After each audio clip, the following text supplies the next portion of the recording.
E nesse local eu aprendi a ser amazônico. Você vai se afastando do natural, chega um ponto que você nem reconhece mais o que é, né? Incrível isso. Pois é, e até entrando nisso, né, tem um resgate também disso com a tecnologia, né?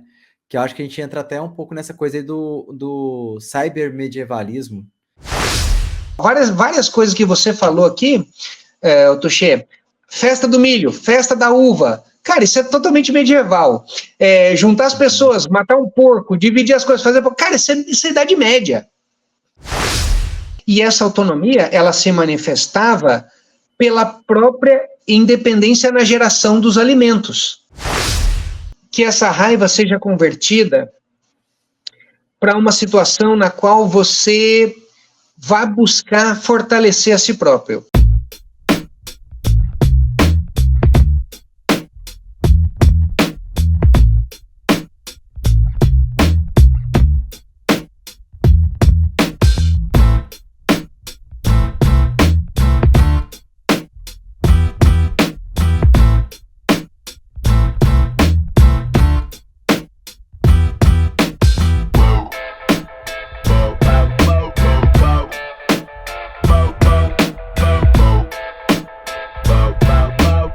Fala, plebe! Bem-vindos a mais esse episódio do nosso podcast Permacultor Libertário. Eu sou o Tuxê Nunes, host do podcast Libertário, e aqui eu recebo convidados que muitas vezes não são libertários. Hoje eu tenho a honra aí de receber uma pessoa que eu admiro muito e que também tem os mesmos valores, divide, né, os mesmos valores e princípios que eu. Então, muito feliz aqui, vou apresentar ele. E antes, queria te lembrar, né, que se você não está inscrito no nosso canal, para você se inscrever. Aqui a gente oscila, né, entre o podcast e também vídeos, né, que eu busco te trazer ferramentas de soberania e liberdade para você aplicar na sua propriedade. Se você não tem propriedade ainda, para você entender como poderia ser aplicado e no futuro criar essa realidade aí para você ou levar isso para outras pessoas também. E eu tenho também no canal aqui nesse projeto ou a newsletter Homesteaders Brasil Vida Off-Grid. Essa newsletter eu levo para você todo sábado, 11h30 da manhã, um artigo aprofundando algum aspecto aí da vida autossuficiente, também nessa pegada de soberania individual, né, da gente conseguir ter mais liberdade através dessas ferramentas, já que com a internet, com a informação descentralizada, a gente hoje consegue ter acesso, né, e estudar isso e colocar em prática aí com outras pessoas também. O intuito disso tudo é criar uma comunidade para que mais pessoas possam aglutinar aqui e, a partir daí, a gente conseguir co-criar, né, essa realidade que a gente foi apartado e que agora a gente pode voltar a viver. Também te convido a me seguir no X, @tuxeoffgrid. E, bom, estou aqui com o Roberto Mantovani, que é dono do Café Colonial Mantovani, e uma pessoa que eu admiro muito, um cara muito inteligente. E, Roberto, obrigado, cara, por estar aqui conosco. Bem-vindo a esse espaço aqui, ao podcast. O espaço é seu. Oi, Tuxê, boa noite, muito obrigado. É uma honra estar aqui com vocês. Parabéns pela iniciativa. Tudo que você tem feito até o momento que eu tenho acompanhado está sendo realmente incrível, Tuxê. É genial essa sua ideia. De unir essa coisa da vida, vamos dizer assim, off-grid, da pessoa conseguir um sustento, ou seja, sua independência mesmo, a partir de uma pequena propriedade. Cara, isso era impensável há pouco tempo atrás, se você for pensar, né? Então, isso é muito bacana, cara. Parabéns, muito obrigado por ter aberto essa oportunidade da gente ter essa conversa. Cara, eu fico muito honrado, viu? Honrado aí com as suas palavras e com a sua presença e com a sua amizade. E, meu caro, é interessante falar isso, né? Porque acaba que a centralização, no caso, a centralização do Estado, a centralização dos serviços, né? A centralização, sei lá, de tanta coisa, pegou a gente de jeito aí e a gente ficou com essa dificuldade até de imaginar, né? Como que seria o mundo fora disso, né? Às vezes de viver numa pequena propriedade e tal, né? De imaginar a autossuficiência, né? A soberania ou apenas Porque a soberania numa pequena propriedade, assim, 100% é muito difícil, tá? Até nos estudos, assim, de caso, assim, de ecovila e tudo mais, tem sempre um ponto que o pessoal chega e fala assim, a gente vai precisar comprar coisa de fora, né? A gente vai precisar de remédio, precisar de tudo, então não dá para ser tão assim, não, senão você vira um Amish, né? Você vai viver ali, enfim. Mas é interessante, né? Porque isso é uma coisa que a tecnologia traz para a gente, né? Essa noção desse resgate, né? De uma coisa que foi tirada de nós. E isso tem tudo a ver com o nosso papo, até porque você está falando da Amazônia, né? Como você nasceu aí, você chegou até aí, como que isso se deu? Para a gente desenvolver o nosso papo aqui até chegar no cybermedievalismo. Eu nasci no interior de São Paulo, então eu sou caipira mesmo de nascença e meio caiçara de criação. Mas a minha família, tem partes da minha família que vieram para a Amazônia em outras épocas, né? Então, por exemplo, assim que abriu a BR-364 na década de 60, meu pai veio para cá. Meu pai, e ele veio, assim, explorar mesmo, ver qual é que era, entendeu? Abriu a estrada a toleiros infinitos e ele veio. Isso antes de eu nascer, né? Eu sou da década de 70, né? Então, pela década de 60, ele esteve aqui. Ele andou na estrada de ferro Madeira-Mamoré, ele foi até a divisa com a Bolívia, e ele esteve andando por aqui e tal, mas daí ele voltou e, assim, não encontrou nenhuma motivação para ficar por aqui, né? Mas ele veio ver, eu imagino que, pelo amor de Deus, quando ele veio para cá, cara, isso aqui era muito precário. Era muito no início mesmo, cara. E depois, na década de 80, vieram o pessoal, uns primos da minha mãe, tiveram muitos anos aqui, na região ali do Rio Guaporé, que também faz divisa ali com a Bolívia, entre Costa Marques e Guajará-Mirim. Eles vieram primeiro para uma obra social da Igreja Católica, tiveram como a prima da minha mãe é dentista, e desculpa, é o contrário, é dentista. Aí outra professora de letras português, e o marido dela tocava violão, então era um cara que se dava bem com todo mundo. Eles estiveram aqui e ajudaram muito, inclusive o padre era o Dom Geraldo Verdier, que foi um cara sensacional. Quando eu cheguei aqui, eu conheci esse já era bispo na época, quando eu cheguei em 2006, é a primeira vez que eu vim a Porto Velho, e cheguei a conhecer o Dom Geraldo. Então, assim, tem uma história da família. Depois teve um outro primo da minha mãe também que veio para cá montar uma olaria, disseram que foi a primeira olaria de Rondônia, e aí... E sabe esse pessoal que fica milionário e depois quebra, fica pobre? Eles são incríveis. Acontece muito, né?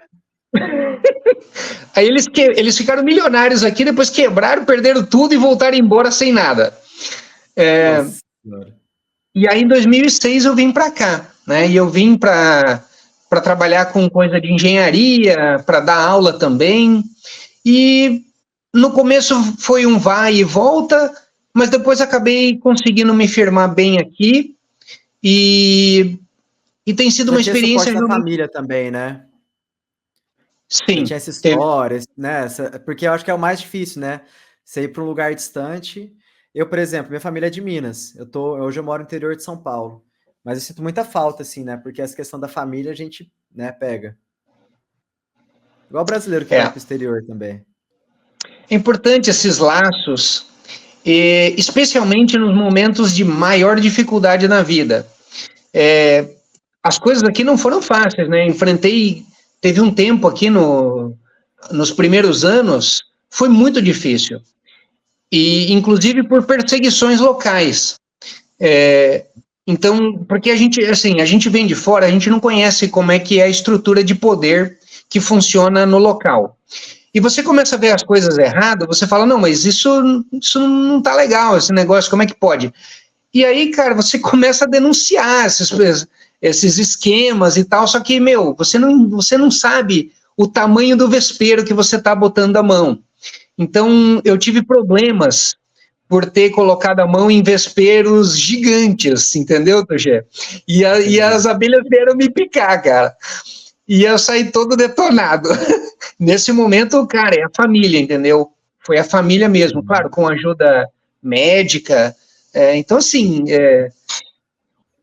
não foram só flores, né? Então, mas essa é a vida, certo? Quem é que tá achando que a vida é só flores? Que história é essa? Não, negativo. É isso mesmo, cara. Tiro, porrada e bomba para todo lado, não é isso? Você, na vida, tem que aprender a levar porrada e continuar de pé lutando. Com certeza. E por isso que, assim, essa questão aí da gente não...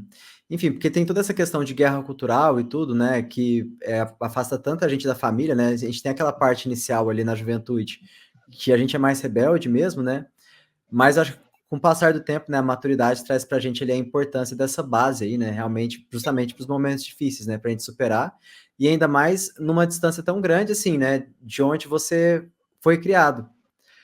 Mas você chegou aí e o que te cativou? Foi essa questão da natureza também? Porque tem uma mística, eu acho, assim, para quem não conhece a Amazônia, né, do que é a floresta, assim, né, o que é viver na floresta. Acho que o brasileiro comum não tem ideia disso, né? Não tem ideia, né? Quer dizer, quando eu cheguei aqui, ainda não estava disseminada as redes sociais como estão hoje. Então, a informação que a gente tinha da Amazônia era do Globo Repórter. E aí, é a tribo indígena, é a onça passando no meio da rua, sei lá, né? Um negócio totalmente anacrônico, cara. Tanto é que isso me gerou uma frustração. Tinha fotolog já, né? Essa época eu acho que eu tinha fotolog. Cara, daí eu fiquei frustrado, entendeu? Porque eu cheguei aqui em Porto Velho, eu falei, cara, mas que merda! Cidade é tudo igual, cara! Que coisa deprê, sabe? Eu falei, não, eu quero a Amazônia, cara, cadê a floresta, entendeu? Cadê os bichos?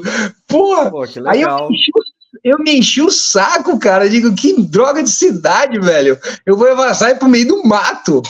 Aí eu consegui comprar uma terra muito barato, tipo meu dado, assim, absurdo, e eu fui embora, era um sítio, hoje eu não moro mais nesse sítio, né, mas é um sítio, eu ainda tenho essa propriedade, eu tenho essa propriedade junto com um sócio, hoje é o meu sócio que mora lá no sítio, mas eu morei 8 anos nesse local, e nesse local eu aprendi a ser amazônico. Eu internalizei a lógica de que das habilidades e do conhecimento que você tem que ter para viver numa situação dessa. Cara, e basicamente é o seguinte, Tuxê, é você por você mesmo. Cara, se acontecer alguma coisa, esquece, não tem ninguém para ajudar. Você tem que saber fazer tudo, você tem que ter remédio em casa. Mas não estou falando de dipirona, estou falando você tem que conhecer as plantas que tem ali à sua volta para fazer um curativo de emergência, para prevenir uma picada de cobra, entendeu? Cara, e é isso, sabe? Cara, e é tão diferente assim, é tão vasto assim essa questão, porque, por exemplo, vou pegar ali, eu fui criado no Cerrado, né? Então, no Cerrado as árvores são muito espaçadas, né? Você tem é uma savana, né? Vamos dizer aí. Então, você não tem aquela coisa de mata fechada e tudo mais. Realmente tem uma diferença assim, muito grande na variedade, na disponibilidade, para você ter isso como primeiro socorros, assim, né? A primeira coisa que você vai pensar, não, qual planta que eu preciso? É tão natural assim? Sim, tem que ser, entendeu? Ou é isso, cara, ou você tem que estar com uma farmácia dentro de casa. O que, via de regra, as pessoas têm também, né? Mas as pessoas têm essa farmacinha dentro de casa os vizinhos aqui, todo mundo tem, isso é normal, mas como uma reserva mesmo. É importante ter esse conhecimento dessa medicina natural para questões assim emergenciais, né? E não é só, a questão de prevenção também é importante. Então, por exemplo, aqui a gente vive tomando chá de 1000 coisas, cara. E cada um desses chás, eles previnem de uma doença, entendeu? Então olha, eu nunca peguei malária aqui, cara. Nunca peguei malária. E por que eu nunca peguei malária? Meu Deus do céu, cara, eu nunca me protegi de nada, entendeu? Eu tomo banho nos igarapé qualquer hora, qualquer dia, Nunca tive nem aí com malária, mas nunca peguei. Então, qual é que é? Cara, eu tenho uma série de raízes que eu tomo diariamente, e que, assim diz a lenda, né, dos raizeiros aqui, que algumas delas atuam espantando o mosquito da malária. Então você tem esse tipo de coisa, né? Cara, isso é um conhecimento que vem dos indígenas, óbvio. Eles é que sabiam viver nessa selva aqui mesmo, né, cara? E eles viveram bem aqui, eles viveram por milênios e prosperaram aqui nesse ambiente. Então a gente tem que aprender com eles, né? Cara, é muito legal esse negócio do conhecimento ancestral. E assim, imagina só, de repente, o que você tem na mão aí, né, que o pessoal utiliza há tanto tempo, te ensinou. Mas eu gosto muito de pegar ali o exemplo da ayahuasca, né? Que você sabe como que funciona o chá? Qual que é a dinâmica dele, assim, no corpo? Eu nunca tomei, mas eu tenho amigos que sim, participam Tem o pessoal do chá do Mariri, tem o pessoal da União do Vegetal. Aqui, né, os que eu conheço, os grupos que eu conheço. Então, se a gente produz, se eu não me engano, é o DMT, né? Na parte frontal aqui do cérebro, mas parece que ele não tem uma função específica no corpo. E eu sei que existe uma enzima que o nosso estômago produz que inibe esse DMT. Então, o tempo todo acontece uma guerra, né, no corpo do que é produzido e dessa inibição. E o chá, ele é o cipó com a folha, é a chacrona e o cipó, esqueci o nome dele. E o cipó, ele tem uma substância que tira essa enzima, você para de produzir essa enzima do estômago. Enquanto a folha, ela tem muito DMT, ela inunda seu corpo de DMT. E aí a pessoa tem acesso ali ao subconsciente dela, então, enfim, todo um processo ali, né? Mas, cara, imagina só, quantos, sei lá, milhões de combinações possíveis, né, existem na Amazônia para os índios conseguirem achar essa combinação. É surreal. Para pensar, né? Não é uma coisa assim, surreal. Igual você está falando aí da questão da raiz. Até para a pessoa ter a sensibilidade, né? Imagina a sensibilidade dessa população, assim, para perceber, essa raiz aqui inibe tal mosquito. Exatamente, eles sabem. Isso, cara, isso é conhecimento, entendeu? Eles têm isso. Como eles adquiriram? Provavelmente por tentativa e erro.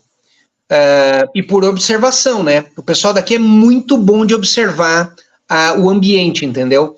Quando a gente vai, assim, faz expedições, trabalho de campo, entra, assim, em qualquer mato, assim, a gente fala entrar no mato. Cara, é impressionante, eu fico impressionado, porque o pessoal é muito bom, cara, eles enxergam os bichos, entendeu? Cara, eu tô andando, eu tô perdido, totalmente perdido, né, pra não tropeçar em alguma coisa, cara, já vi um bicho lá, olha a jiboia, olha não sei o que, o gato não sei de que. Cara, meu Deus, como assim, velho? Como é que o pessoal vê tanta coisa? Deve ser ótimos daquele jogo dos 7 erros, né? De encontrar ali. Tem um vizinho nosso lá do sítio, né? O cara é muito bom de aves. Então é incrível, cada um vai desenvolvendo uma habilidade assim, né? Então ele escuta um canto, ele já fala, essa é a ave tal, para pegar ela é assim, assim, assado, tal dia, tal época do ano, não sei o quê. Ai, como assim, cara? Como esse cara tem todo esse conhecimento? Ele nunca estudou, o cara mora no mato, entendeu? Nossa, que beleza isso, né? Ele aprendeu, linda, aprendeu com pessoas que passaram para ele e aperfeiçoou simplesmente treinando isso, escutando, né? E treinando isso mesmo, né? Cara, então você foi para aí, se apaixonou pelo ambiente, se apaixonou pela floresta, por isso tudo. E aí, de repente, você, com o passar do tempo, pensou em criar um negócio a partir disso, com esse resgate também? Como é que foi isso? Daí, no começo, eu voltava para São Paulo, quando eu comecei a viver toda essa realidade daqui, que é uma realidade muito mais ligada ao mundo natural, percebe? Eu voltava a São Paulo e dizia assim, tem algum problema com essa gente, entendeu? Alguma coisa está errada aqui em São Paulo, porque esse pessoal está viajando, esse pessoal acha que está louco.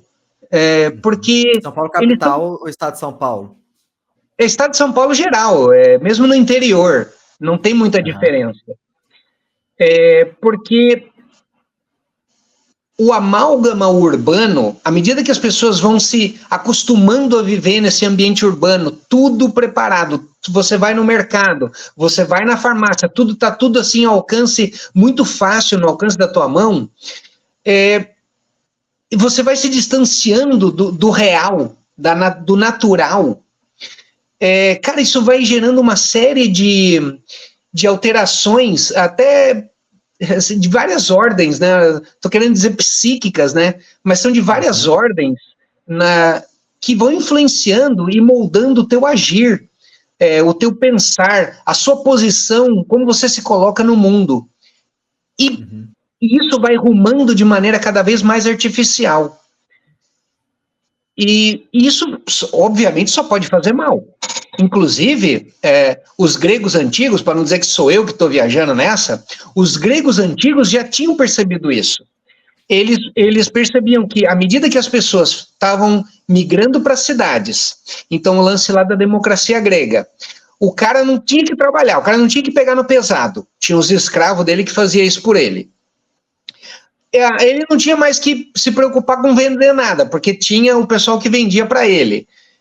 Então, peraí, que ele vai fazer o quê durante o dia? Ele vai ficar contando mentira, inventando coisas, se achando um cara. E isso leva, o cara vai se afundando, entendeu? Né? Em vários, eu vou usar o termo pecados, né? O cara vai se afundando em vários pecados aí na soberba. Soberba, ele vai se alienando da realidade, né? Esse é o termo. Isso, obrigado, Tuxa. Esse é o termo. Você vai ficando um alienado completo. Ou seja, sua vida vai ficando cada vez mais artificial. E isso é ruim. Não sou eu que estou dizendo isso. Isso vem desde os gregos antigos. Muito bem. Então eu digo assim, não dá mais para voltar. Pelo contrário, eu preciso buscar uma aproximação cada vez maior com o mundo que é natural, o mundo que é real. Muito bem. Daí vai a roda viva da vida vai massacrando a gente. Eu acabei saindo do sítio, eu acabei ficando muito doente lá por causa de pólens e pó. Acredite, cara, a Amazônia, a Amazônia é brutal, velho, é brutal. Caramba. Entendeu? Você morre, se você der bobeira, você morre, cara, não é brincadeira. Então, chegou um ponto que a médica que estava me tratando, ela falou assim, olha, é o seguinte, ou você vai entrar tomando corticoide, ou você muda de lugar. Eu disse assim, tomar corticoide eu não quero. Pólen, cara, pólen e poeira, poeira mesmo poeira, né, particulado. Então eu tive que me mudar de lá, eu acabei vindo, daí eu saí do meio do mato, que era lá onde eu morava, e eu vim morar, hoje onde eu moro é mais ou menos, não é nem cidade nem mato, fica no setor chacareiro de Porto Velho. Então é uma chácara, tem mais ou menos um hectare, então é uma propriedade pequena, mas é um lugar muito, muito bacana. Antes de mim... Aí tem alguém escutando a gente de São Paulo em uma kitnet. E você falando que 1 hectare é uma propriedade pequena. O referencial, né? Então, pra pensar. Pois é. Então, é isso. Eu acho que isso é realmente legal. Que você pare e pense nisso que a gente está falando. Você que está escutando a gente aqui, você mora numa kitnet. Cara, eu também morei em kitnet, entendeu? Eu já morei num apartamento com 10 pessoas, quando eu estava estudando na faculdade. Então, é isso, esse lance da roda viva da vida, realmente é uma coisa que massacra a gente. Mas o que o Touché traz aqui para vocês são maneiras de tentar sair fora dessa. Porque, olha, não deixa de ser uma escravidão, sabe? E na época, eu vou falar de mim mesmo, na época que eu morava num apartamento pequeno, com 10 pessoas dentro, cara, eu não tinha noção disso. Eu achava que é normal, é assim mesmo, a gente tem que ralar na vida para ter as coisas. Sim, tá, é verdade, tem que ralar na vida para ter as coisas. Mas peraí, cara, quer dizer, tudo tem um limite, certo? Uhum. E o Touché está trazendo aqui novas possibilidades, isso é incrível. Então vamos pensar, né? Vamos realmente questionar esse tipo de coisa. Porque às vezes parece tão distante, né, Roberto, assim, ou parece assim, por exemplo, eu já vi muito, quando eu comecei nessa pegada de buscar a questão da vida off-grid, ou da permacultura e tudo mais, muita gente defendendo assim, o de volta ao natural. Então, eu tenho amigos, inclusive, que foram morar, por exemplo, em Brasília tem um lugar que chama Terra Ronca. E lá tem uma comunidade que o pessoal mora nu lá, e é floresta, e tipo assim, não tem nada de tecnologia, nada. Então, assim, eu já convivi com essas pessoas também, entendeu?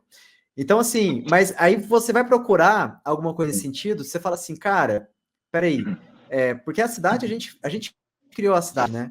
É uma criação coletiva, mas é uma criação humana.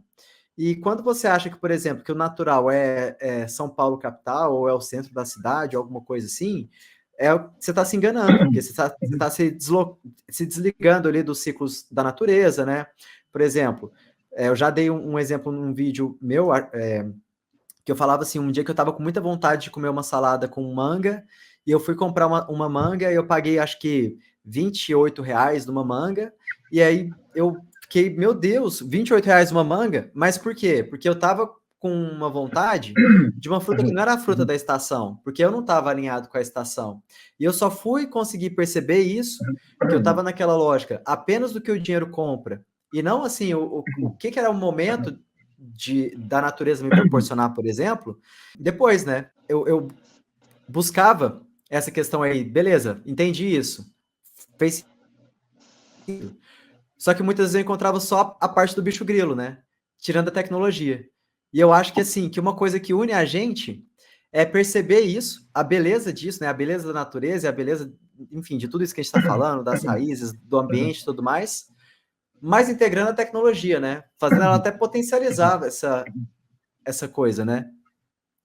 E aí você, beleza, teve que mudar e tal, teve que se adaptar, teve aí seu período de adaptação também, até você, de repente, querer explorar isso de uma forma assim, não, às vezes querer levar isso para as outras pessoas e gerar renda ainda, que foi a questão do café.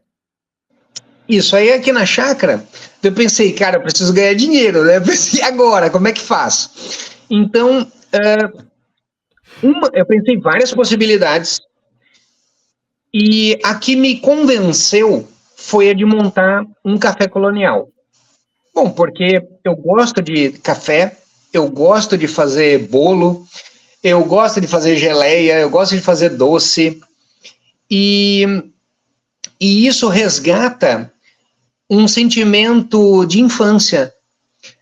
Quando eu lembro da minha mãe fazendo essas coisas pra gente, e a gente sentado na mesa em família, comendo juntos. Então traz essa memória de infância que é muito boa. Óbvio que eu estou sabendo que isso não vai se repetir. Isso foi lá naquele momento da minha vida, né? Mas não impede de fazer algo que remeta àquilo, até como uma homenagem à minha própria mãe. E ao meu pai também, né? Claro, não deixa de ser. Uhum. Mas o caráter materno é muito forte dentro dessa ideia. Então eu comecei a construir aqui nessa propriedade, e então desde a construção a ideia foi mesclar vários materiais para não fazer um caixotão. Então eu quis escapar dessa arquitetura moderna que é de extremo mau gosto, que é tudo caixote. Uhum. É tudo caixote, cara, e tudo quadrado, tudo feio, tudo igual, entendeu? E o máximo que o pessoal faz é separar do caixotão em caixotinhos, e aí tem 1 milhão de telhados caindo para cada lado. É simplesmente ridículo, isso é um mau gosto. Cara, eu trabalho com energia solar, né? Além do canal, eu trabalho com energia solar hoje, é o que me sustenta. Você vai nesses condomínios da vida, as casas não tem nem o telhado exposto mais, agora é telhado embutido e a casa fica reta por cima. Até o telhado, o cara deu um jeito de fazer o telhado ficar reto, ficar quadrado. Meu Deus, é um negócio assim. Cara, a única coisa que você olhar ainda falava assim, não, massa, né? Telhadão aí, as telhas, né, de barro, não. Você tem ali a questão térmica do barro e não sei o quê. Pô, madeiramento do telhado, né? Aquilo ainda trazia uma arte para o ambiente. Agora nem isso mais. Exatamente. Então aqui a gente procura... eu usei madeiras que são da região, basicamente Faveira. Faveira é uma madeira espetacular. Usei cedro, usei angelim, usei tauari, usei itaúba. São madeiras aqui da região. São madeiras incríveis, né? Uma matéria-prima maravilhosa. Então, e aí, Tuxê, isso é uma coisa legal também. Com o pessoal daqui eu aprendi a ter um agradecimento à natureza por fornecer esse tipo de material, sabe? Eu não sei nem explicar isso. É uma coisa até meio, sei lá, mística, meio transcendental, né? Não estou dizendo que a árvore ali é um deus, não estou falando de uma natureza anímica, como era uma religião ancestral aí dos índios, né? Não é disso que eu estou falando, mas é de ter um agradecimento com um presente que a natureza dá pra gente, né? Pra gente usar e fazer um telhado, por exemplo, onde a gente vai se abrigar, ou fazer uma mesa onde a gente vai se alimentar. Pensa, cara, que coisa linda que é isso, né?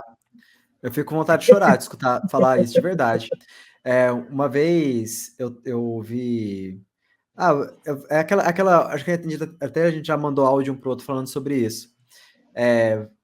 Você tá lá com o pé de manga, o pé de manga tá dando manga a rodo, ou o pé de jabuticaba, né? Você sabe que não vai conseguir comer, de repente nem os bichos conseguem comer, fica fedendo lá embaixo do pé. O que você faz? Chama os vizinhos, ou colhe, ou alguém vai na sua casa, você fica insistindo, né? A pessoa, quando ela vai na sua fazenda, quando ela vai na sua terra, você fica insistindo para ela levar, porque você sabe que vai perder. E hoje, no nosso estilo de vida, você nunca viu ninguém abrir o portão de casa ou a porta do apartamento e falar assim, gente, entra aqui que vai perder a comida que tá aqui dentro da minha geladeira que eu não vou comer. Então, assim, como que isso muda a gente, né? Que é o que você está falando antes. E 2, a natureza, quando ela te dá, ela não te dá de má vontade. Né? Essa coisa aí que cada um vai ter uma forma de ver, criação de Deus e tudo mais, eu vejo dessa forma também, mas ela te dá assim, com abundância. Você colhe um bambu para fazer alguma coisa, para fazer um beneficiamento aí na fazenda e tudo mais, é uma gramínea, vai crescer 10 ali. Você não fica sem. Você liberou espaço para vir mais. Você vai dar força para ela produzir mais. É um negócio assim, é outra lógica. Aí você fala, por que você pensa, né? Por que a gente vive assim hoje, então? Se o natural não é isso? É verdade, é uma cultura de abundância. Enquanto que a maior parte do tempo da minha vida, vou falar por mim, eu vivi uma cultura de escassez. Não está errado.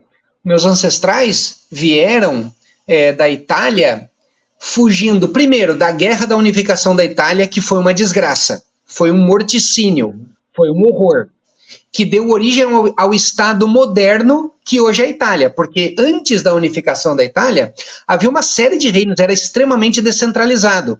Você tinha o de Veneza, que era o mais poderoso, mas o Veneza, ele não atacava os outros reinos, ele fazia parceria com o comércio, usando usando o atributo do Porto de Veneza, que era a saída para escoar os produtos com o Mediterrâneo inteiro. Então, veja, é muito diferente da lógica de hoje em dia. Enfim, meus parentes vieram, né, os ancestrais vieram escapando dessa fome causada pela guerra de unificação da Itália e pelo mínimo climático, que ficou conhecido como mínimo de Dalton. Então, os Alpes ficaram congelados, não descongelava mais. O rio Pó, que é o rio que cruza ali a região, ele diminuiu muito o volume, já não dava mais para irrigação e tal, então a coisa ficou feia. Os povos dos Alpes começaram a descer para esse sul ali, para sul, que seria o norte da Itália, né? Então, mais gente, menos comida, cara, tava um horror. E eles vieram para cá. Então, eu venho eu descendo de pessoas que estão fugindo da fome. Então, eu venho de uma cultura de escassez. Só que quando você cai numa propriedade, que é exatamente como você está falando, a natureza produz tanta coisa que não é que você não dá conta de comer, é que nem você, nem os bichos, nem os vizinhos, cara, é demais. E aí que vem, só que assim, antes desse problema todo, os meus ancestrais também lidavam com isso, porque eles estavam trabalhando na terra. Eles plantavam tomate, ervilha, uma série de coisas lá no norte da Itália. Então, como eles lidavam com isso? Eles processavam, faziam geleia, molho, entendeu? Tinha uma vida comunitária, um pegava um negócio, já dividia com outro vizinho, então era um negócio... existia uma cooperação entre essas pessoas, né? Entre as famílias, vamos dizer assim. Sim, que é natural, né? Porque você, por exemplo, a gente vê isso nas festas a festa do milho, por exemplo, lá eu sou de Uberlândia, tem em Patos de Minas, que é uma cidade próxima, a festa do milho, que é a Fena Milho. E eu ficava assim, gente, mas que coisa mais, né? Festa do milho, né? Por que o pessoal uma festa que só tem comida de milho e não sei o quê, a Miss Milho e tal? Você fica assim, pô, coisa idiota, né? Cara, porque era a época da colheita. A época da colheita é tanta coisa, mas tanta coisa, que o povo fala assim, gente, vamos fazer uma festa disso aqui, porque a gente tem que gastar, a gente tem que inventar receita, né? Então, assim, quer dizer, olha, tanto que eu era alienado, né?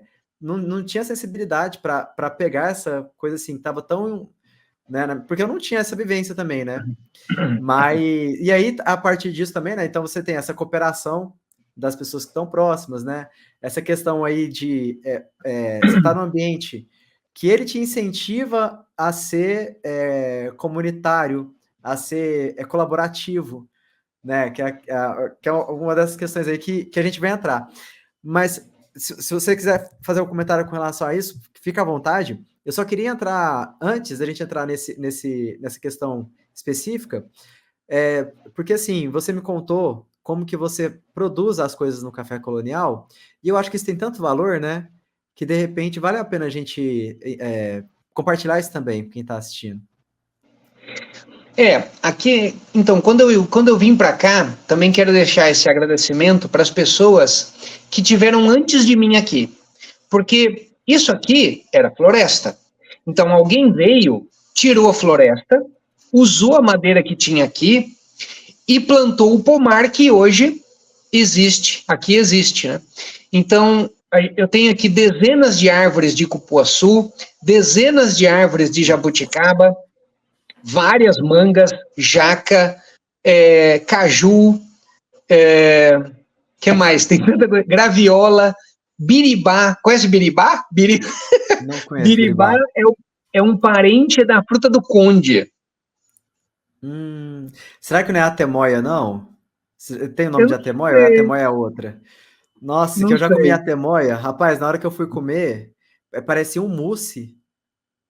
Cara, é bom demais, é maravilhoso. Nossa senhora, não, eu fiquei assim, eu comi assim, rezando, falei assim, não acredito que isso aqui é uma fruta. No pé, assim.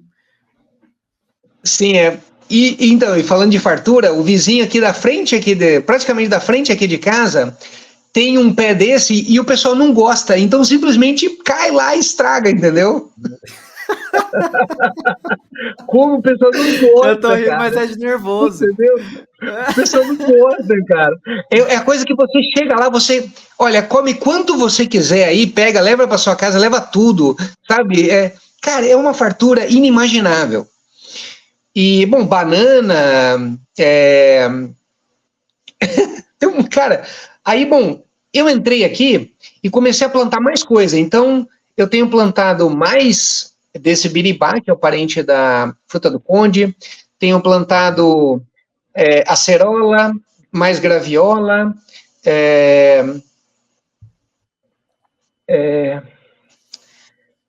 Fala o nome aí. Jatobá, plantei 2 jatobá. Cara, jatobá, você tem noção?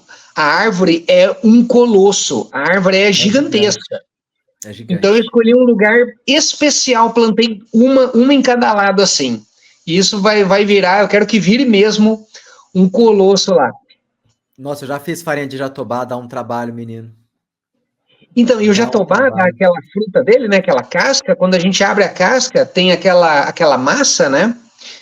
Uhum. Aquilo é sensacional, e aquilo, de novo, previne um monte de problemas, um monte de doença, aquilo é bom para a pele, aquilo é bom para fígado, rim. Então, cara, toda a saúde tá aí, entendeu? Não tem muito... E é uma farinha muito legal para usar em bolo. Mas dá um trabalho fazer. Eu te falo porque eu já fiquei um dia inteiro passando jatobá assim para fazer farinha. Caramba. Na peneira. E cola na boca. Se a gente for comer cru, né, ele cola na boca, né? Ele cola. Coisa legal. Roberto, e aí você tá... Isso aí. Com a matéria-prima, né, de primeira, tá ali.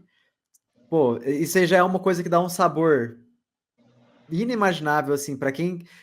A pessoa que come tempero da cidade, comida industrializada, quando ela pega uma coisa assim que tem essa procedência, por si só já é um sabor fantástico, né? E você ainda tem um preparo especial disso.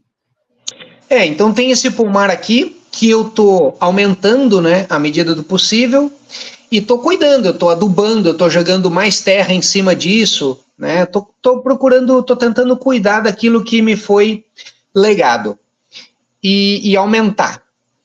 Então, assim, as frutas são do pomar.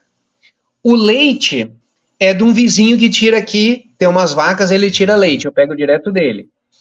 Então é leite fresco, não é nem congelado. Então com esse leite eu faço doce de leite, eu faço coalhada seca, eu faço requeijão caseiro. Aí o pessoal diz que não é para chamar caseiro, é para chamar artesanal. Tudo é artesanal. Então eu faço requeijão artesanal, eu faço as geleias, são todas obviamente artesanais. E as outras coisas, pão, bolo, bolacha. Então, por exemplo, na bolacha eu uso nata, que eu peguei do leite. Agora, pão e bolo, aí a gente não tem muita saída. Então, eu tenho que comprar chocolate, eu tenho que comprar farinha de trigo. Ovo eu ainda tenho que comprar, mas eu já tenho galinha e pato aqui. Então, parte eu já tenho usado das galinhas daqui. A ideia é crescer esse galinheiro, né, para ele me fornecer os ovos para fazer os bolos e os pães. Porque também, olha, é incomparável um ovo de uma galinha do terreiro do que uma galinha de granja, né? Não dá, cara, não tem condição. E não só o ovo, né? A carne também é incomparável, né, Tuxê? E, inclusive, uma coisa que me espantou, porque também a vida inteira eu só comi o pessoal que chama de galinha de gelo. Galinha de gelo! Galinha de gelo? Porque ela tá congelada?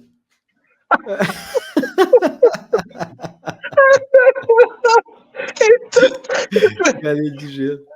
Galinha de gelo pra mim era pinguim. Aí quando eu comecei a comer a galinha mais aqui do terreiro, né? Meu Deus do céu, eu digo, cara, mas não é o mesmo bicho, não é possível, entendeu? Alguma coisa está errada. Mas é isso, vai de encontro com isso que a gente estava falando, né? Você vai se afastando do natural, chega um ponto que você nem reconhece mais o que é, né? Incrível isso. É. E eu acho que nessas ocasiões também, por exemplo, minha família, uma vez por ano a gente juntava na fazenda para matar porco. Então, cara, é tanto serviço, ou fazer pamonha também. Matar um porco ou fazer pamonha é tanto serviço de, meu Deus do céu, que assim, junta todo mundo assim, então você tem que é natural isso também, né? Dessa questão que a gente está falando. Primeiro, o sabor das coisas, né? Outro, mas essa coisa assim, também comunitária, né? De fazer com mais pessoas, né? De juntar o grupo, Nossa, eu tenho lembranças muito positivas disso. E você Isso é faz isso maravilhoso. também, né? Sempre que pode a gente faz. Eu não tenho produção nesse nível, né? Então eu não crio porco, não tenho uma produção nesse nível, mas eu gosto muito de reunir família, reunir o pessoal, os amigos, fazer uma lasanha, fazer um negócio aqui pro pessoal, né? É isso, né, Mas eu digo cara? Ou assim, seja, desculpa, não, porque eu digo assim, na sua forma de trabalho, tem um pouco disso também, não tem? Na sua forma né, da sua equipe de trabalho, né? isso. Ah, sim, exatamente. A coisa está desenhada exatamente com base nisso aí que você está falando. Então. Ela, Exatamente. ela naturalmente gera essa situação, né? E vem as famílias, né? Quer dizer, quem vem aqui? São famílias, basicamente. E ainda não vieram os vovós. Eu tô querendo que venham os vovozinhos, cara, entendeu? Mas porque aqui, Rondônia é um estado muito jovem, tem muito jovem aqui, né? Então, não tem muito idoso, é verdade, mas eu quero que venha. Ainda. Mas vieram famílias, assim, tipo os pais, que estão mais ou menos nessa meia idade e tal, e as crianças. E o pessoal gosta demais, o pessoal senta nas mesas, e a gente colocou mesa embaixo das árvores, no meio do pomar, entendeu? O pessoal senta lá na mesa embaixo da árvore, e tem esse momento, cara, essa experiência, assim, de bater uma brisa, estar embaixo de uma árvore, que é uma coisa bacana, né? E as crianças ficam loucas, porque os bichos estão soltos. Aqui não é um zoológico. Então eu tenho galinha, pato e cavalo aqui. Os bichos estão soltos, eles estão andando aí, entendeu? E as crianças ficam loucas, elas ficam correndo atrás dos bichos, e elas apanham fruta no pé também. Então as crianças estão apanhando jabuticaba, elas estão catando cupuaçu. Cara, é exatamente isso que eu queria proporcionar para as pessoas. Especialmente essas que perderam. A pessoa que está morando lá no apartamento perdeu a noção, perdeu esse contato. Eu quero proporcionar isso para elas. Resgatar essa coisa. Nossa, legal. Né? Que propósito bacana para o negócio, né? E ainda fazer renda com isso. E gerar renda também para a comunidade, né? Para as pessoas que estão aí trabalhando com você. Olha que legal. Pois é, e até entrando nisso, né? Tem um resgate também disso com a tecnologia, né? Que eu acho que a gente entra até um pouco nessa coisa aí do cybermedievalismo. Né? Quais são os paralelos? Bom, Toshé, cybermedievalismo, uma palavra composta. Cyber e medieval, medievalismo, né? Então, cyber remete a uma ideia de alta tecnologia, robótica, eletrônica. Então, eu estou pensando numa tecnologia que está a serviço do ser humano. Não a serviço do ser humano, para o ser humano ficar folgado e levar o ser humano a um emburrecimento. Então, o cara que fica lá no celular vendo, sei lá, tipo, vídeos curtos, né? Sei lá, TikTok. É um negócio que... Ou a bola quente caindo no copo. Não estou falando de uma tecnologia que leva o ser humano a um emburrecimento ou ao pecado da preguiça. Porque daí o cara fala assim, não, o chat GPT faz para mim, não é isso? Cara, não estou falando desse tipo de tecnologia, ainda que ela possa ser usada para isso, mas esse é um caminho ruim, eu estou pensando quando eu falo cyber, eu estou pensando numa tecnologia que ajuda o ser humano a ser mais produtivo. Porque o ser humano ser mais produtivo, ele melhora a sua vida e melhora de todos que estão à sua volta. Percebe? Sim.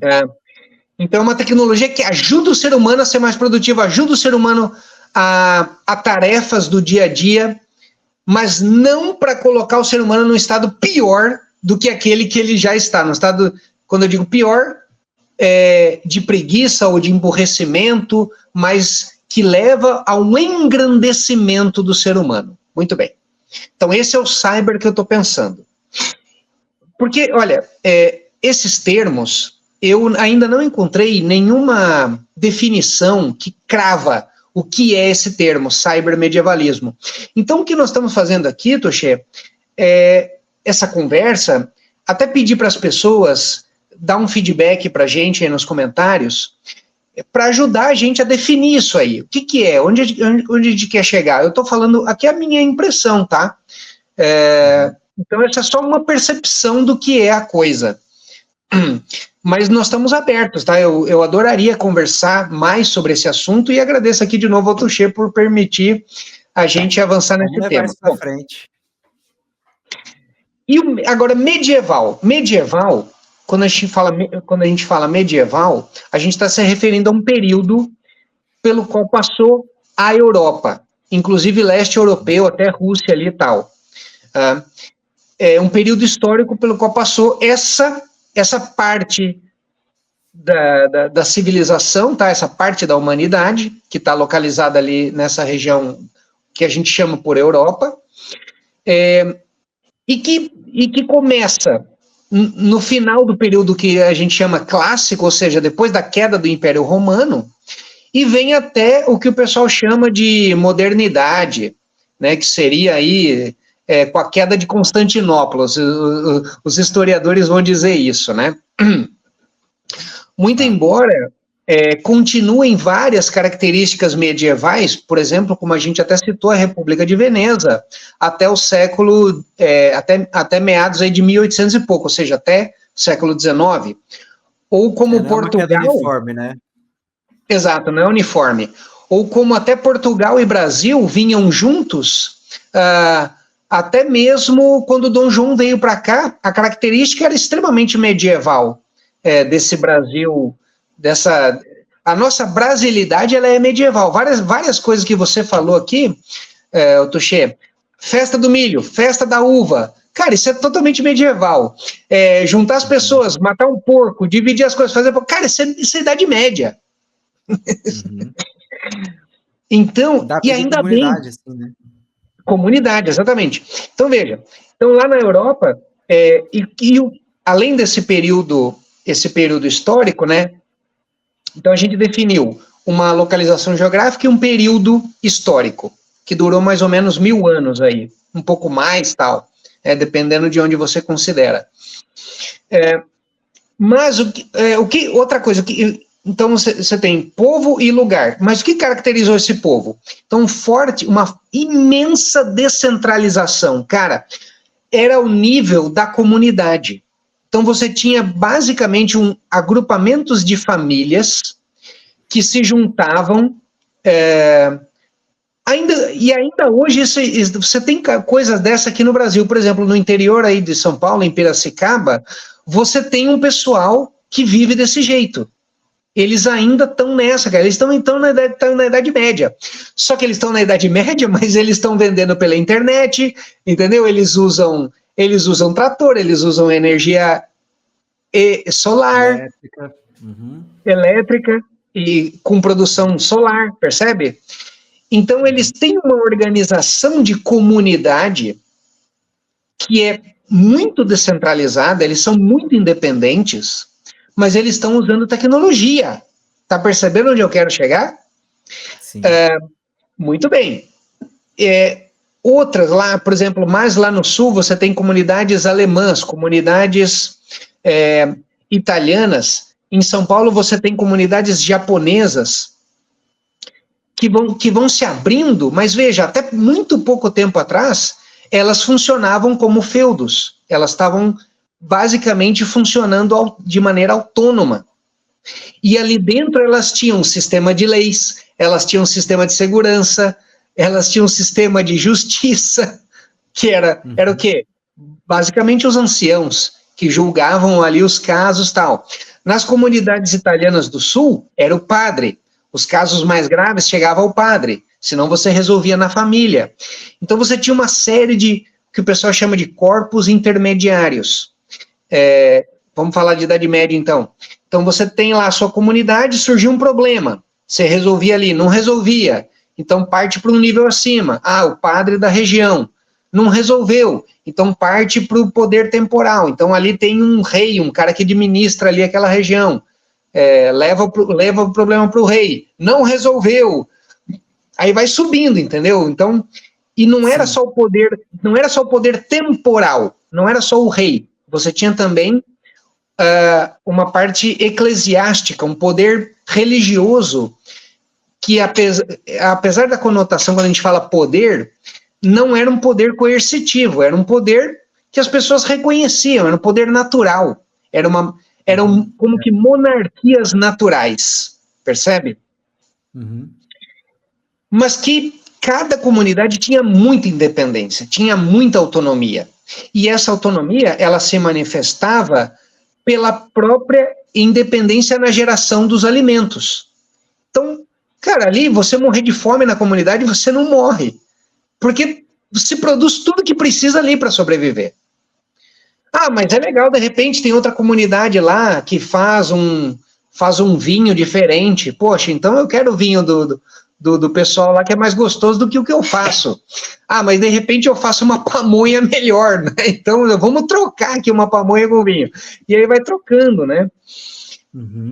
Então tinha essa descentralização. E no próprio Brasil, da fundação do Brasil até o século XVIII, XIX, funcionava em sistemas municipalistas. Aí quando a gente fala, então cada município era independente. Sim, mas você tem noção que era um município no século XVI, no século XVII? Era terra, hein? Eu acho que é do tamanho de alguns municípios do Pará de hoje em dia. Sim, só que quem estava ali, quem manifestava fisicamente o município? Eram algumas famílias. Então, o município, você tinha um poder descentralizado ao nível de algumas famílias que tomavam suas decisões e tocavam a vida conforme lhes aprovia naquele. E se surgia um problema que ali não dava para resolver, eles subiam a hierarquia e podia chegar até o rei, que era o rei de Portugal, que era rei do Brasil também na época, percebe? Sim. Mas a beleza do medieval nesse quesito que a gente quer chegar, é a descentralização, é a formação de comunidades independentes. E eles não eram independentes porque, eu acho bonitinho ser independente. Não, a própria situação de queda do Império Romano levou a essa independência. Porque, veja, enquanto estava lá o Império Romano e tal, as legiões romanas levavam a democracia, certo? Igual os porta-aviões dos Estados Unidos hoje levam a democracia. Então, tinha muita democracia com as legiões romanas, certo? Aí, então você tinha um sistema que estava unificado, beleza. Então por pior que fosse, por pior que a gente possa imaginar que fosse, mas você sabia quem mandava, ponto. A partir do momento que você não... também, né? Oi? Não, naturalmente também, né, no medievalismo. Isso, você tinha essas hierarquias, até quando chegava, o topo era o Império Romano. Por pior que fosse esse poder que o Império Romano exercia, você sabia quem mandava, estava claro, entendeu? Então isso dava uma coesão, dava uma tranquilidade para as sociedades que se desenvolviam em todo o Mediterrâneo e até Europa. A partir do momento que você não sabe mais quem manda, Então, é o caos. Num primeiro momento, isso é muito pior do que ter o Império Romano, do que ter a bota do Império Romano na sua cara. Porque agora você vem bota de todo lado, entendeu? E você não sabe mais quem é amigo e quem é inimigo. Na verdade, todo mundo vira inimigo, cara. E aí começa a morte. Então, o que fez o pessoal medieval? O pessoal se fechou. E aí o pessoal diz, onde é que tem um castelo para eu ir lá perto? Onde é que estão os guerreiros mais destemidos para eu ser amigo desses caras, entendeu? Porque aí eu vou lá e eu sei que pelo menos ali vai ter alguma estabilidade. Eu não vou ser morto aí numa guerra que eu nem sei de onde que veio e para onde vai. Então as pessoas começaram a se aglutinar em torno de castelos, de fortificações e tal. E as que resistiam às invasões, a essas guerras, a esses morticínios, elas foram crescendo e prosperando. E aí foram gerando os vários reinados que a gente depois conhece aí ao longo da Idade Média toda. Uns prosperaram mais, outros prosperaram menos. Não estou dizendo que foi um mar de rosas, não foi mar de rosa nenhum. Tinha um monte de guerra, um monte de morte, né? Só que, como a visão de mundo que estava por trás do europeu médio nessa época era uma visão cristã, apoiada nos filósofos clássicos, em Santo Agostinho e em São Tomás de Aquino, isso já no final da Idade Média, São Tomás de Aquino já é final da Idade Média. Mas enfim, então você tem um forte embasamento na lei natural humana, que é o que o pessoal fraguista tanto fala, né? Inclusive, eu acho excelente, a Mel tá se aprofundando nesse assunto, e ótimo, cara, que o pessoal tá estudando de novo o que é a lei natural humana, porque dessa coisa de se afastar da natureza, de se afastar do mundo natural e começar a viver artificialmente, uma das coisas que a gente tem perdido é a natureza humana. Então a gente está deixando de ser humano. No final das contas, se trata disso, Tuxê, entendeu? Sim. Então a Mel está resgatando isso, o fraguismo está resgatando isso, e é ótimo, a gente precisa resgatar isso mesmo. Mas, enfim, essas comunidades medievais, eles tinham isso muito claro para a vida deles, além o que era da natureza humana, tá? E todo o sistema de justiça que progrediu nessas comunidades, progrediu sobre a lei natural humana, usando o direito romano, usando as práticas, vamos dizer, a organização do direito romano, e que foi sendo aperfeiçoada ao longo do tempo também, né? Então vamos lá, medievalismo, descentralização, lei natural humana, fé no transcendental, que era a moda da Igreja Católica, tá? Sim. Mas a fé num ente transcendente. As pessoas sabiam que elas não mandavam em nada, que existia alguma coisa maior do que elas. Percebe? Teriam que prestar contas. Teria que prestar conta, cara, exatamente. E que esse mundo aqui é só para sofrer mesmo, e que desse mundo aqui esquece, entendeu? É só... Não leva a nada, a gente só vai pagar o preço aqui mesmo, e que o legal mesmo está depois disso aqui. Mas que, apesar disso, não existe desculpa para a gente não fazer o que pode fazer neste mundo, e que o que a gente pode fazer neste mundo é o bem, é ajudar as pessoas, é desenvolver a si próprio, e aí entra essa parte da soberania do indivíduo, né? Então o indivíduo, isso estava muito claro para o medieval, o indivíduo tem que se tornar a melhor coisa que ele pode ser. Então o ferreiro, ele tem que ser o melhor ferreiro que ele pode ser. Hoje o ferreiro está em desuso, mas vamos dizer assim, o youtuber tem que ser o melhor youtuber que ele pode ser. Eu vou ser um cara que vou produzir vídeos. Você tem que ser o melhor designer gráfico que você, cara, se vira, entendeu? Dá tudo que você tem, vai atrás, cara, corre, não descansa um minuto da tua vida. Você tem que dar o melhor. Isso estava muito claro na mentalidade medieval. Uhum. Ah, isso é para eu ser um cara, pô, isso é para eu ser o cara top? Não, isso é para ajudar a sua comunidade. Porque se você não ajudar a tua comunidade, vai vir uma outra que está logo ali, ó, e vai destruir a tua. E, cara, essa é a mente medieval. Você como parte desse todo, né? Exatamente. E que tem que dar o melhor que você puder para a tua comunidade, porque senão a tua comunidade vai ser destruída. É. Mas nós aqui no Brasil, a gente perdeu isso. E, claro, a gente perdeu isso porque, poxa, o Brasil, a gente não briga com ninguém, aqui é tudo maravilha e tal. Só que, veja, Sim. Existe uma entidade brigando conosco hoje. E não é de hoje que essa entidade briga contra a gente. Uma entidade coletivista que briga contra o indivíduo, que quer nos transformar em escravos e tem nos transformado em escravos. Uhum. E cabe a nós lutar contra isso. Esse ente é o Estado moderno, que, exatamente como nós falamos, o Estado moderno se apartou da natureza humana, ele se apartou de uma monarquia natural, ele se apartou do justnaturalismo, ele é absolutamente artificial, é uma criação artificializada e ruma cada vez mais para isso.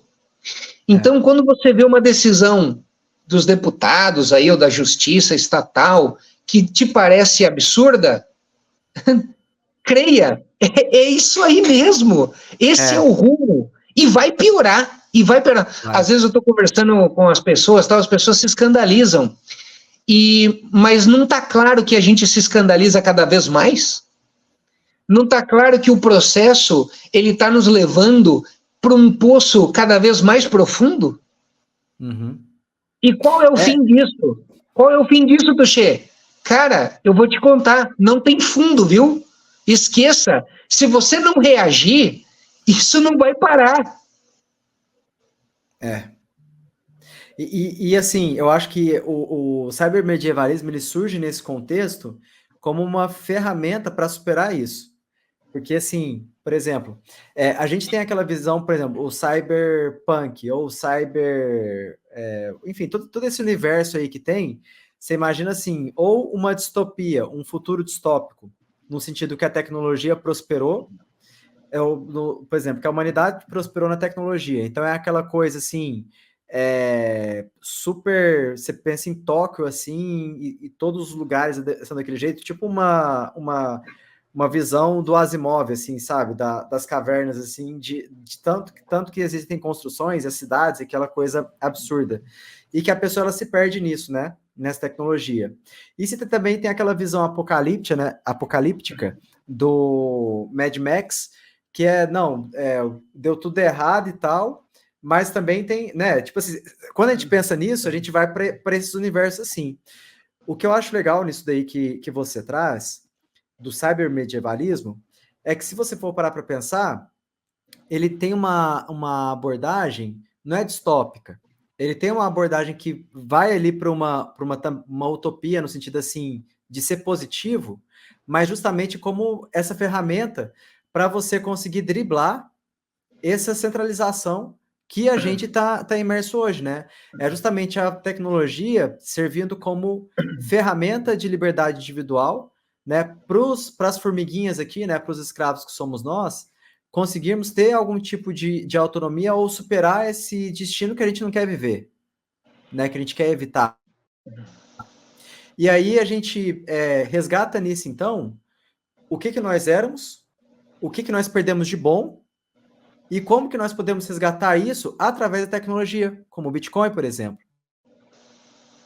Né? Ou com a internet aqui, né? A gente está tendo esse prazer aqui, né? Que eu já falei várias vezes, de conversar com você com uma distância tão grande. E de repente, não sei quando, né? De repente vai ter alguém vendo isso. Isso é cybermedievalismo. Né? Então a gente... trazer isso e potencializar, né, como ferramenta para as pessoas. Porque também, até amarrando aí todo o nosso assunto, você está fazendo isso no seu negócio também. Porque tem a questão da comunidade, tem o que você quer oferecer, e tem a tecnologia que você está usando, né, para viabilizar isso tudo. É verdade. Então, esse conceito do cybermedievalismo, ele vai acabar funcionando da maneira como a gente está compreendendo ele aqui, de diferentes maneiras.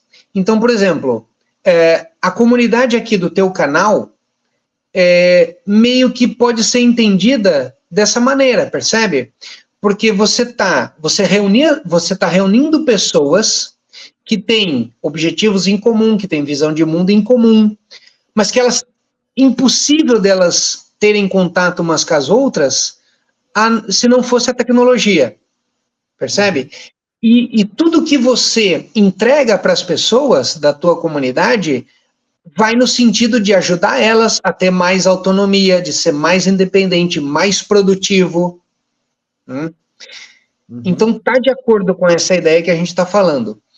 Se você tem, vamos dizer, o caso aqui do Café Colonial, à medida que eu pego produtos aqui, de pessoas aqui da região, eu não passo pelo, como é que você chama aí, pelo legacy, é isso? Pela Babilônia também, eu acho bem interessante isso, o pessoal do Bitcoin chama de legacy, né, o sistema legado, e quando você vai lá para Ecovila, para os bichos grilo, o nome já é Babilônia. Legal, cara. E tem tudo a ver. Pois é, então a Babilônia não tá sabendo, velho, do que tá acontecendo aqui, né? Então o cara tirou o leite ali e no mesmo dia eu tô fervendo o leite aqui, vou tirar a nata e vou fazer uma bolacha. E as pessoas vão se alimentar dessa bolacha. Cara, ó. Maravilha, entendeu? A jabuticaba deu no pé aqui de casa, eu vou pegar, vou fazer uma geleia, depois de chupar um monte, né? Aí eu vou fazer uma geleia e as pessoas vêm aqui e vão comer essa geleia. Bom, daí vão comer com uma torrada ou com pão. Bom, daí nem tudo é perfeito, né? Mas veja, quanto de independência nós ganhamos com esse sistema? Cara, foi muita independência, né? E uma vez também que você abre essa porteira aí, né? Essa brecha, de repente tinha coisas que você achava que era desafiador ou que era impossível, e que agora você tem outra visão disso, né? Porque a gente se acostuma muito com o conforto do sistema, né, o Roberto? Sim. Isso é muito ruim pra gente. Sim, a gente acostuma com conforto. E ainda tem outro aspecto que a gente não conversou, Toshê. Vamos falar do doce de leite. Feito no dia, né? Tirei o leite, tirou o vizinho que tirou o leite de manhã, de tarde eu fiz o doce. Inclusive, eu fiz isso segunda-feira. Nós estamos conversando na quarta, e não sei quando o Toshê vai soltar o vídeo aqui, mas enfim, há 2 dias atrás eu fiz isso, tá? Então é uma coisa que é o cotidiano aqui da chácara. A pessoa vai comer doce de leite de verdade, ela não vai comer o fake do fake do fake do doce de leite, entendeu? Não é doce sabor leite com amido de soro de leite pasteurizado. Cara.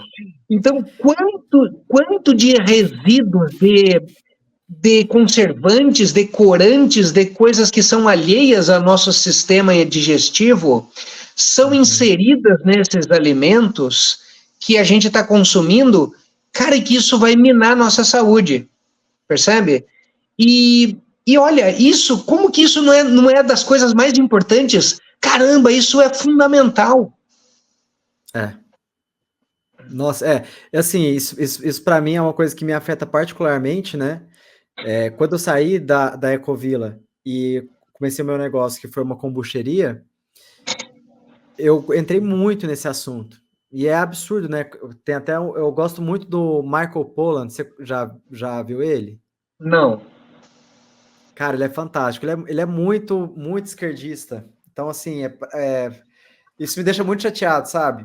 Mas a gente tem que separar as coisas, porque assim, cara, o trabalho dele nessa parte da crítica aos industrializados é impecável, assim, justamente porque ele tem essa raiz da ancestralidade, entendeu?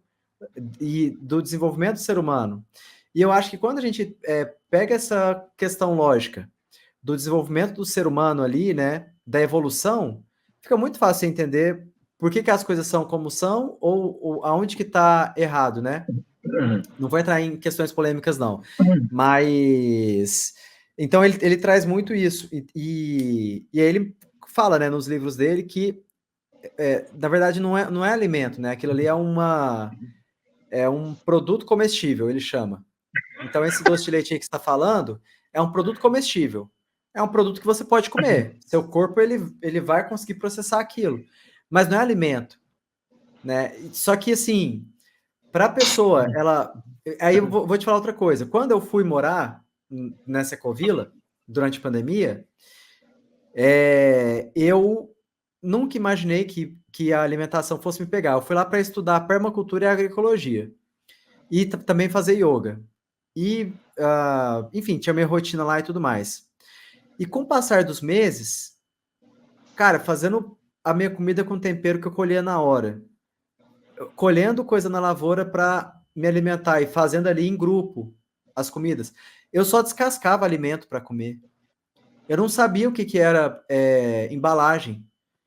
Quando eu voltei para a cidade a primeira vez, eu vi, minha tia foi fazer um macarrão para me receber e tudo mais, que eu estava uns meses sem ver minha família, que eu estava isolado. Ela comprou muita carne e aquela carne embalada a vácuo. E quando ela terminou de desembalar tudo, tinha um saco de lixo que ia até a cintura dela. E eu tava meses sem ver isso, Roberto. Meses. E aquilo deu um bug na minha cabeça, porque tudo que eu comia, eu compostava. E aí eu falei assim, cara... Mas foi uma coisa assim, tão natural, por quê? Porque eu me expus eu me expus a essa situação, entendeu? E eu acho que, assim, nesse contexto também, até para amarrar aqui o nosso final, a gente precisa, sei lá, dar oportunidade para essas coisas. Se expor a essas coisas na questão da alimentação, né, que é fundamental, porque senão você nunca vai descobrir qual que é a diferença.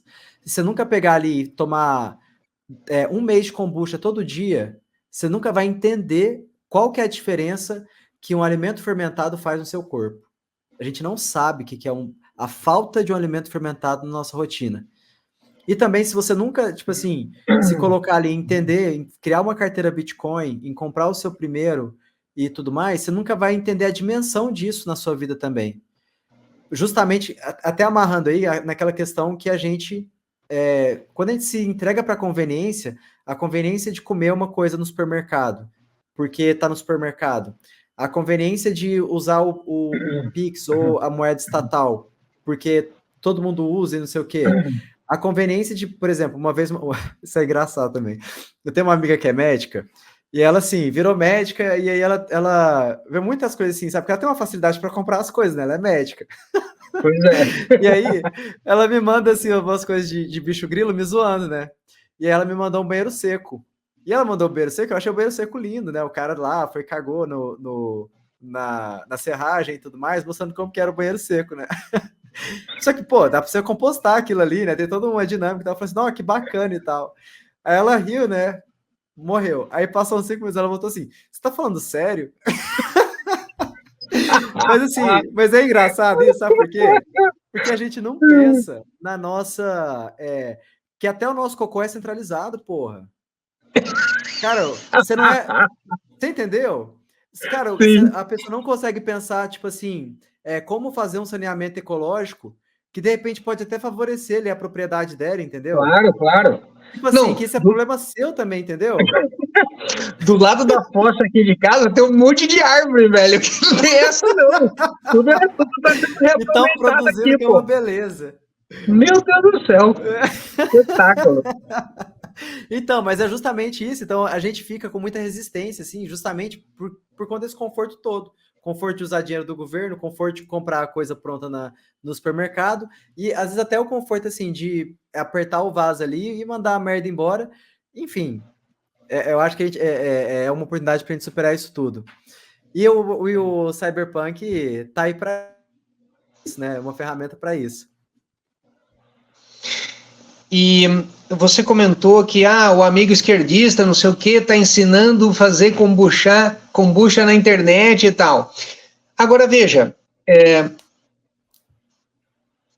ele está usando ferramentas de tecnologia para ajudar pessoas de maneira descentralizada a adquirir mais autonomia na sua vida. Cara, você entendeu? Esse mundo que nós estamos rumando, que ele é mais local, ele está mais fechado em comunidades, estejam elas próximas fisicamente ou não. Que esse mundo que tem a tecnologia para ajudar na comunicação ou na produção, no desenvolvimento pessoal e tal. Cara, esse mundo é o que está rolando, entendeu? Então, quando eu estou falando desse cybermedievalismo, não é uma coisa que eu acho que esse é o melhor para a humanidade. Eu não estou dizendo que isso é o melhor para a humanidade, eu estou olhando, eu estou lendo o que está acontecendo e me parece que é isso. Uhum. Agora, se é isso mesmo, Toshé, então, cara, vamos cair de cabeça. Então, eu tô nessa assim, ó, se é por aí mesmo, então eu vou cair de cabeça, entendeu? Eu vou me fortalecer, porque, veja, só tem benefícios. Você vai se fortalecer, beleza. Você vai fazer parcerias com teus vizinhos, beleza. Você vai procurar na internet pessoas que compartilham da tua visão de mundo, beleza.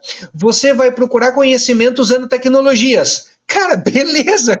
Onde é que você perde nisso? Que legal, né? Você não perde, cara. Eu vou botar uma geração, como você já falou aqui no teu canal, você vai botar uma geração de energia solar, energia elétrica a partir de fonte solar, off-grid. Cara, eu tô sonhando com isso, cara. Você não tem noção. Eu tô louco para botar um negócio desse aqui. Entendeu? E foi você que deu a ideia, velho. Que legal, então, velho. E vai indo, entendeu? Vai indo. Ou seja, adotando essas ideias que são cybermedievalistas, vamos colocar entre aspas aí, só vai te fazer bem. Então, cara, é isso que eu quero mesmo. Vamos embora. É isso. E é o futuro que está se desenhando aí, até para a pessoa que não quer esse futuro, né? Que eu acho que é onde você estava falando, né? Que é essa questão que quando a gente vai discutir a teoria do libertarianismo, né? O que a gente chama de fatalismo, né?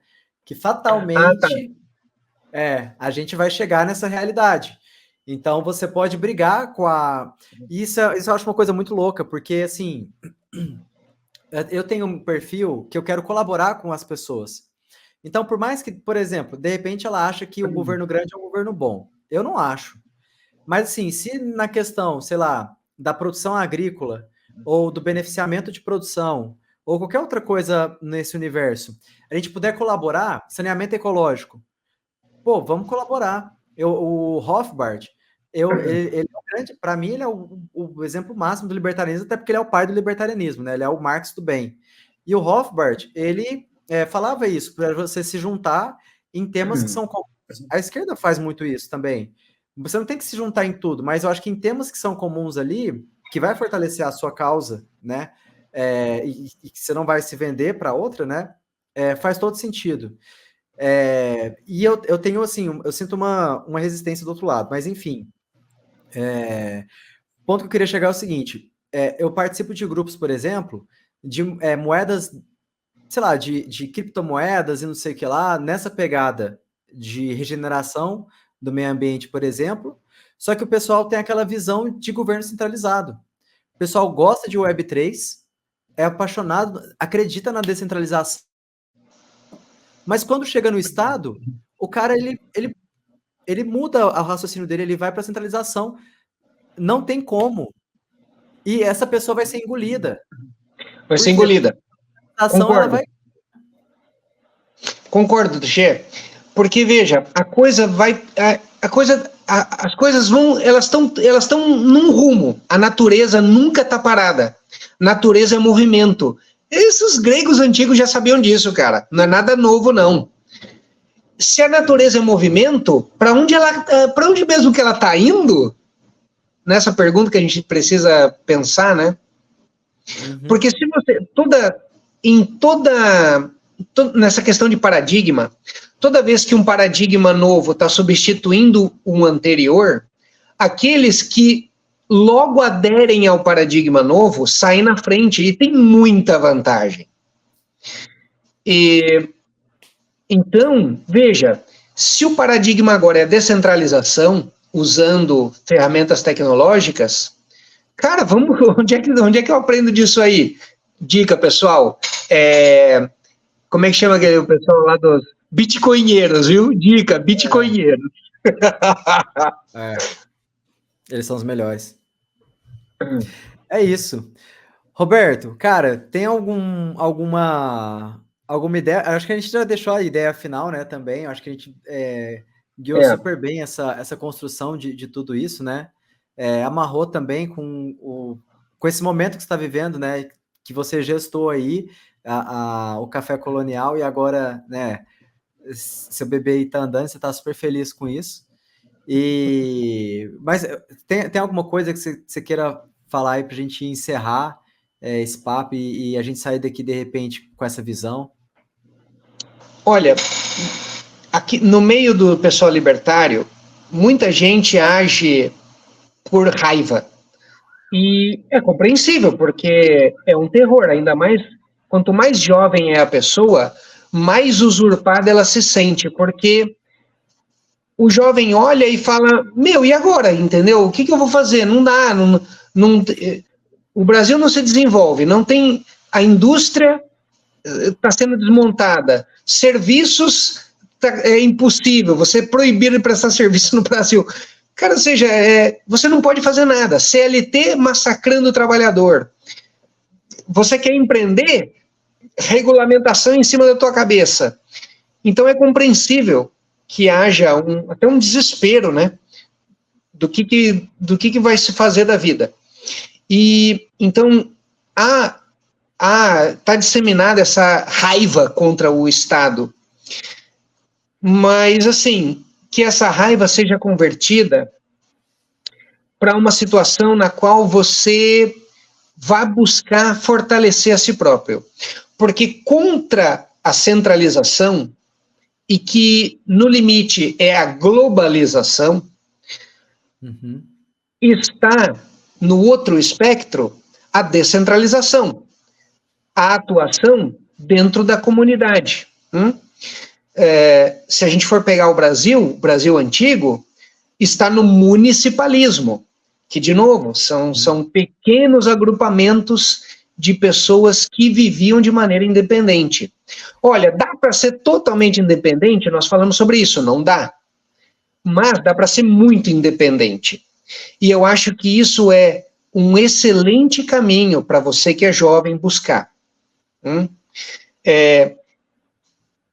Então, não, assim, se desapegar dessa coisa de, o que vai ser do Brasil? Cara, o Brasil a Deus pertence, entendeu? Vai cuidar da tua vida, cara. Vai dar um jeito de resolver o seu problema. Como diz assim, vai arrumar o quarto primeiro, depois você quer resolver, depois você vai ver os problemas do mundo, não é isso, Gê? Às vezes eu fico até assim, cara, eu tenho que parar de assistir notícia, porque isso aqui é uma merda, não vai levar a lugar nenhum.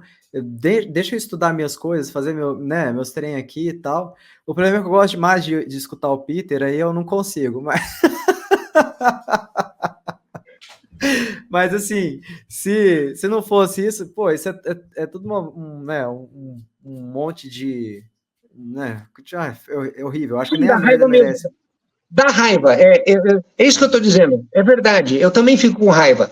Mas então o negócio é o seguinte, cara, tem que pegar essa raiva e fazer alguma coisa com ela. Então você vai bater a cabeça na parede, ou você vai aprender a trabalhar com alguma coisa, entendeu?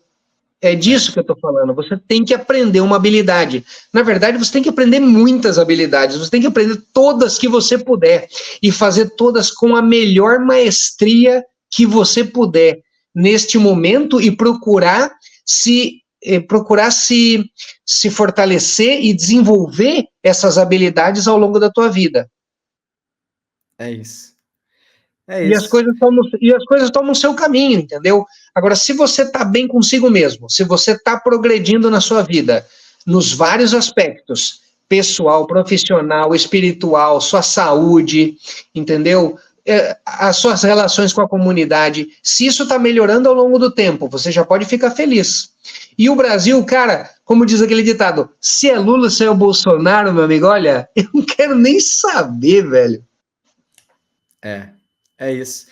Mas, pô, a internet tá aí, né? Basta querer. Hoje em dia não tem desculpa, né? Basta querer. Cara, muito obrigado, viu, pelo seu tempo, por nos brindar aí com tanta coisa bacana, viu? Com a sua vida, né, com o seu conhecimento. Obrigado mesmo, viu? Ah, Tuxê, cara, é um prazer, uma honra mesmo para mim. Muito obrigado de ter disponibilizado esse momento para a gente conversar desses assuntos que para mim são muito caros. E a gente não tem muita oportunidade para conversar sobre esses assuntos, na verdade, né? São poucas pessoas que estão nesse nível, né? Não estou dizendo que é um nível não estou dizendo que eu sou um cara de alto nível, mas que estão com essa visão de mundo neste momento. Então, sempre é bom a gente conversar. Chega a ser até um alívio. Muito obrigado, Tuxê.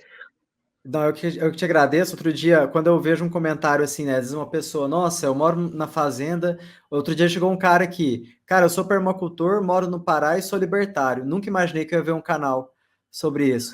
Falei assim, pô, zerei a vida, porque é o que eu fiz isso daqui pensando em você, entendeu?